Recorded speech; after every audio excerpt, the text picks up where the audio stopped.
What's up everyone, OJ here, welcome back to another video, and yo, what is up with Animal Crossing New Horizons at PAX East? The set where there was Tom Nook and Isabelle and everything that Nintendo built was beautiful. What a great display to show off this highly anticipated game. It is really popping for Animal Crossing New Horizons on the Nintendo Switch. We've got some news when it comes to sales already with this blockbuster game, or soon to be blockbuster game, on the Switch. And we also got a bunch of new details. So let's go over those new details first. Then we'll talk about this crazy sales fact or thing that's going to happen with Animal Crossing New Horizons that I really haven't seen since last year's Pokemon Sword and Shield, and maybe even 2018's Super Smash Bros. Ultimate. But let's start off with these new details fresh from PAX East. All of you Animal Crossing fans, gear up, get your bells ready, because this is going to be hype. So starting off with the Note in a Bottle feature will return for New Horizons, and it does seem like you'll be able to obtain items from the bottles that wash up on shores. For example, a DIY recipe is given to the player through the bottle. You'll be able to purchase a custom phone case for your Nook phone. That's always awesome to see that. Blathers will require 15 total items in order to open the island's museum. Kix now sells bags and other accessories, so shout outs to my dude Kix. Messenger bags, a backpack, a cute cross-body purse, aerobics leggings, and more are seen in Kix shop for the day. You got brand new fish and snapping turtle. Yo, who can do without that? The toggle function included to change the camera view, which is very good. The camera can now be changed to a more top-down view with a click of the right analog stick, similar to how it once always was on the GameCube with the first Animal Crossing. That was actually my first Animal Crossing game, was on the GameCube. That's my favorite one so far, at least at this point. Now, when idle, Tom Nook and Isabelle clean around the office. Nice little details there. Isabelle can be seen dusting a shelf. Tom Nook also dusts a shelf, so making sure those shelves stay dust free. Now, the two new colleagues are always keeping busy when you walk in, rather than just sitting there as if waiting for your arrival. A new furniture item includes doormats, specifically welcome mats. Welcome to New Horizons, peeps. Welcome to your island getaway. A new tab marked by a pen lets players customize face paint on the villager.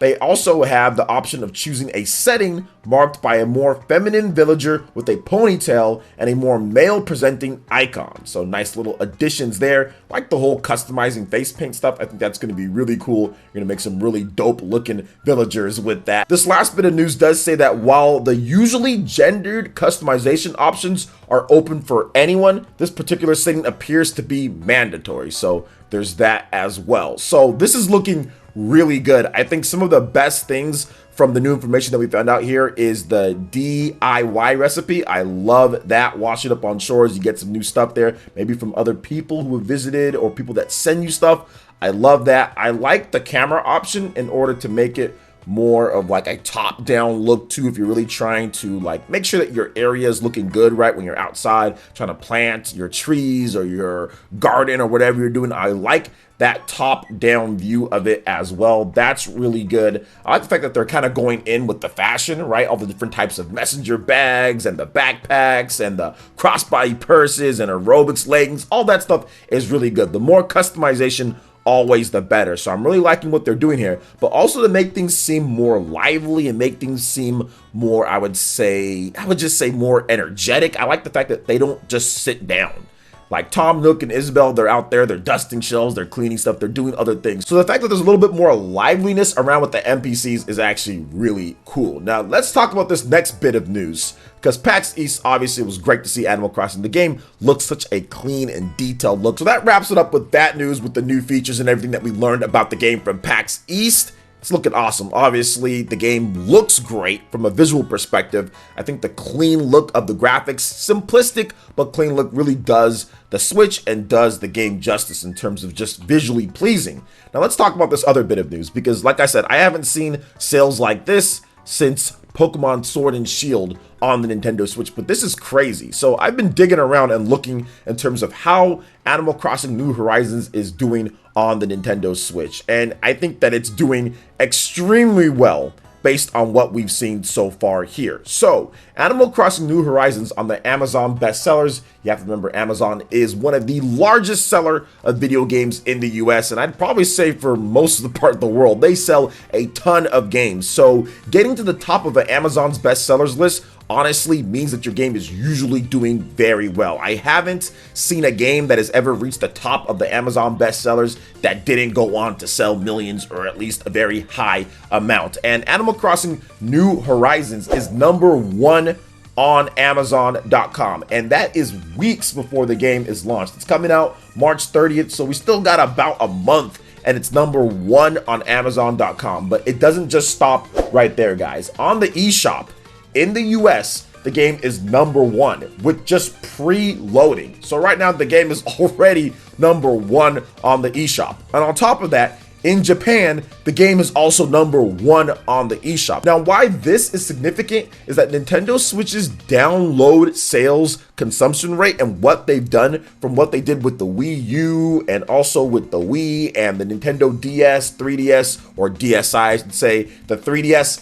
it is up way higher than what we've ever seen before for a Nintendo system. By far, digital consumption rate on the Nintendo Switch blows away every previous Nintendo system that had digital sales. So the fact that it's #1 already on a system like the Nintendo Switch, that is Nintendo's, technically speaking, in terms of console sales-wise, their third best-selling system of all time, and pretty much second best when you talk about digital sales, right? A system that can download, a home console at least, that can download, second best-selling of all time, because the Wii was the other one, but the Wii digital sales just weren't all there because a lot of games weren't offered digitally back then. This is crazy to see. It's crazy to see that. The Switch has a huge install base, and a lot of people are downloading games. And especially a game like Animal Crossing, you're going to see a very high digital consumption rate for this type of game, because it's one of those games to where you don't want to be like taking it in and out and doing all of that. It's one of those games you might play a couple times here and there, might leave it alone for a week, your town gets all jacked up, or leave it alone for a month, or maybe even more than that, then kind of go back to it. You kind of play as a relaxing type of thing. So to see it really do this well digitally, on top of it having physical sales that are this high as well with the Amazon, that's crazy. I think this game is going to blow up in terms of popularity. I think people have been getting kind of the same stuff, right? If you look at the Nintendo Switch, everything is like traditional type of games, right? Or racing, or RPG, or action, to where you're doing some type of violent type of stuff, right? You're jumping on people's head in Mario, you're slashing people up in Legend of Zelda. That's pretty much all of the first party games that we have on the system, or something like Mario Kart, where you're still hitting people with things. And then you have this game, Animal Crossing, where the most violent thing that I've seen so far is maybe a tombstone in the corner, which is just a tombstone. We don't know what that does, or some bees attacking you and you passing out due to that. I mean, that's pretty much it. So it's a change of pace. It's something different, and people are responding accordingly. And Animal Crossing's a huge franchise. Now, if you check in Europe too, I'm pretty sure European charts, depending on what area, Animal Crossing is already #1 in some of those areas too. But in two of the major regions for this game, which is Japan and the US, already #1 on both of those. And of course in Amazon US, which sells just so much games, the largest market in the world here in the US, already #1 on there.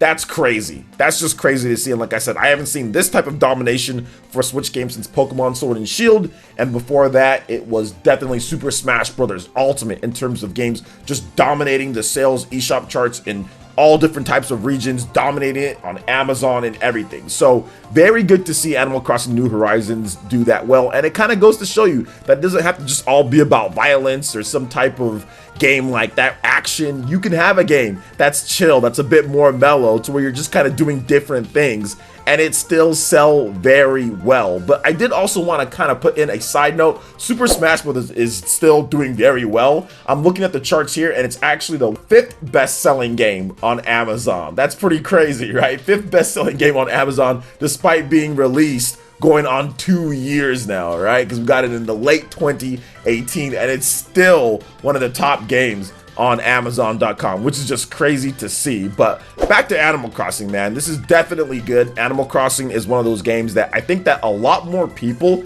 that never tried the game, because of the popularity of the Switch, and honestly because of the portability aspect combined with the home aspect, this game is gonna blow up. And I think that Nintendo did something with this when it comes to like the local multiplayer. This is gonna get families playing a lot more games together. Really, it is. I mean, you kind of destroy friendships with Mario Kart, but then you can rebuild them back with Animal Crossing New Horizons. And I think the multiplayer, especially the local multiplayer where you have the Joy-Cons, you can just pass them and play and enjoy, is going to be a big feature for so many families out there with their daughters or their sons, dads and moms and everything. So I love that feature. And even having the online play to where you can have passcodes, right? So they don't have to be on your friends list. Passcodes to where we can incorporate that, and also having the best friends option. All the different stuff that they've added in is making this game blow up more, and I really think it's gonna outsell New Leaf within the first month or so. I really think that New Leaf will be outsold very quickly, just like how Pokemon Sword and Shield outsold like X and Y and those 3DS Pokemon games very quickly, despite having a lower install base overall than the 3DS. I think that's going to happen with Animal Crossing New Horizons. Switch game owners, not only do they buy a lot of games on day one or in the first month, but they continue buying the games even after that. It's evergreen, it's big sales at the beginning, so this is great to see, and I'm happy that the Nintendo team, the Animal Crossing team, is getting this done, because remember, this game got delayed. This game did have to get delayed from last year because the team didn't want to crunch, right? It's such a relaxing and kind of calming game to make them crunch to get it out from last year instead of just really taking their time and their mental health, for example, you know, as the priority. I really love that they did that, and I think the extra time probably added in more features and new things in order to make the game even better, and we're seeing that with the terraforming and a lot of the cool stuff that they've added in. So I'm ready for it, man. I've got my Animal Crossing pre-order ready to go. So what do you guys think about Animal Crossing New Horizons on the Nintendo Switch? Everything that they've added so far, what we learned at PAX East, in addition to these crazy sales numbers for the game. Let me know your thoughts in the comment section below. All right, guys, that wraps it up for this video here. Check out the link in the description below. We've got Twitter. Go ahead and give us a follow on there and stay updated on all the latest gaming news and information. Also, make sure you like, comment, and subscribe. Share the video if you can, and we'll see you guys for the next one. Peace.